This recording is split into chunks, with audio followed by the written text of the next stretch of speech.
আপনারা হাদিসের বুখারীর হাদিস, রাসূল সাল্লাল্লাহু আলাইহি ওয়াসাল্লাম যখন মিরাজের রাত্রিতে গেলেন সবাইকে সালাম দিলেন, সবাই উত্তর দিল, কিন্তু ইসরাফিলকে যখন সালাম দিল ইসরাফিল কোনো উত্তর দিল। উত্তর কেন দেয় নাই? বলছে উত্তর দেয় নাই এজন্য যদি আপনার উত্তর দিতে যায় আর আল্লাহ তাআলা সাথে সাথে হুকুম করেন ইসরাফিল চিন্তায় ফিট দাও, তাহলে আদেশ পালনে দেরি হয় না, এই জন্য আপনার সালামের উত্তর দেয়। উনি যদি সিংহায় চিৎকার দেয় কি হবে? আসমান, জমিন এবং পাহাড়গুলো একসাথে এক ধাক্কায় একেবারে চূর্ণ বিচূর্ণ হবে। ওই দিনই কেমন সঙ্গে হবে। আবার সূরা হজের মধ্যে আসছে যেদিন সিংহায় চিৎকার দেওয়া হবে গর্ভবতী নারী যার এখনো সময় হয় নাই, 4 মাস 6 মাস 8 মাস সন্তান প্রসবের সময় হয় নাই, ওই গর্ভবতী নারীরা গর্ভপাত করে দিবে এবং যারা মাথা নয় তাদেরকে ওই সিংহার চিৎকারের আওয়াজে মনে হবে তারাও মাথা হবে। এত কঠিন হবে। শুরুতে মনে হবে মিষ্টি মধুর বাঁশি বাজছে যেরকম আমাদের কাছে ভালো লাগে, শুরুতে এরকম বাঁশি বাজার মতো সুন্দর লাগবে, মিষ্টি আওয়াজ লাগবে, কিন্তু এটা যখন বারবার একটু একটু করে বাড়তে থাকবে তখন মানুষ বেহুশ। তো আমাদের কি আকীদা মালাকুল মউত, যাকে আমরা আজরাইল বলি, কোরআনে ওনাকে মালাকুল মউত বলা হয়েছে। এই মালাকুল মউত মানুষের জান করতে হবে, তার সাথে অনেক মানুষের সাথে, এটা তাদের দায়িত্ব। আমাদের কি বিশ্বাস? কিছু ফেরেশতা আল্লাযীনা ইয়াকতুবুনা নাস ইসতাগফিরুনা বিহামদি রাব্বিহিম, কিছু ফেরেশতা আল্লাহ তাআলা আরো ঘোষণা করে। আমাদের কি এতটুকু আকীদা রাখতে হবে?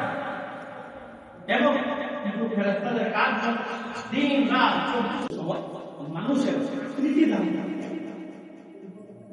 যেমন প্রসিদ্ধ হাদিস জিবরিল, আল্লাহ রাসূল সাল্লাল্লাহু আলাইহি ওয়াসাল্লাম কাছে জিবরিল আমি আসলাম মানুষের সুরত আসলো দিহিয়া আল-কালবি রাদিয়াল্লাহু তাআলা সুরত রাদিয়াল্লাহু তাআলা আনহু সুরত করেছে। কোরআনের মধ্যে আল্লাহ তাআলা বলেছেন যে ফেরেশতাদের টাকা মাত্রা তোলা তাওবা, কারো 2, কারো 3, কারো 4 ওয়াজিদ ফিল খালকি মা ইয়াশা, কারো আরো আল্লাহ তাআলা বাড়ায়। আমাদের কি বিশ্বাস রাখতে হবে? কোরআন যা বলে যেভাবে হাদিসে আল্লাহ রাসূল যেভাবে বলেছেন আমাদের কিন্তু খুব বিশ্বাস। ফেরেশতারা এখনো বুখারীর হাদিস আপনাদের জানার কথা, এই বনী ইসরাঈলের 3 ব্যক্তির কথা, অন্ধ ছিল, কুষ্ঠ রোগী ছিল, ছোটবেলা আমরা ঘরের মধ্যে গল্প করেছি, টাক মাথা ছিল, ফেরেশতা মানুষের আকৃতি ধারণ করে আসলে তাদেরকে পরীক্ষা করেছে, ইব্রাহিম আলাইহিস সালামকে পরীক্ষা করেছে। তো ফেরেশতারা মানুষের আকৃতি ধারণ করে, বলা যায় না এখনো আমরা আপনার আকৃতি ধারণ করতে পারি। এজন্য আমাদের এই আকীদা থাকতে হবে যে ফেরেশতারা নূরের তৈরি এবং তারা মানুষের আকৃতিও ধারণ করতে পারে এবং তাদের টাকা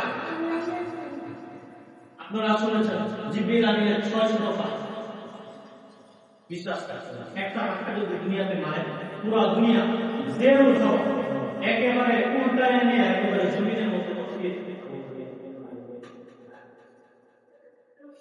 আমাদেরকে আরো বিশ্বাস রাখতে হবে ফেরেশতাদেরকে যাদের নাম বিশেষ কোরআন কারীমে হাদিসের মধ্যে উল্লেখ করা হয়েছে। যেমন জিবরিল আলাইহিস সালাম, ওনার দায়িত্ব দেওয়া হয়েছিল নবীদের কাছে ওহী নিয়ে আসা, এবং এখন তানাজ্জালুল মালাইকাতু ফি লাইলাতিল কদর, আপনারা সূরা কদরের মধ্যে পড়েন তানাজ্জালুল মালাইকাতু ওয়া রূহু ফিহা বিইذনি রাব্বিহিম মিন কুল্লি আমর ফিহা ইফরাকুল রাব্বিল হাকীম। অন্য জায়গায় আছে যে প্রতি সূরা কদরের রাতে জিবরিল আমিন এখনো দুনিয়াতে আগমন। আমাদের কি বিশ্বাস আছে?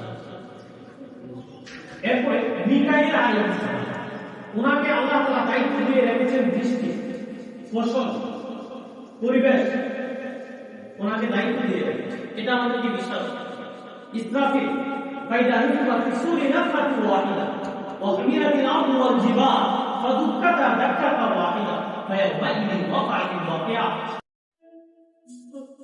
আর যখনই পারা যায় বিমা উসিফা আদম কিসের জিনিস? আদম হলো তোমাদের কাছে যেটা বর্ণনা করা হয়। কি বর্ণনা করা হয়েছে? কোরআনে বলছে আদম আলাইহিস সালামকে যখন আল্লাহ তাআলা ফেরেশতাদেরকে সিজদা দিতে বললেন তো ইবলিসও ঠিক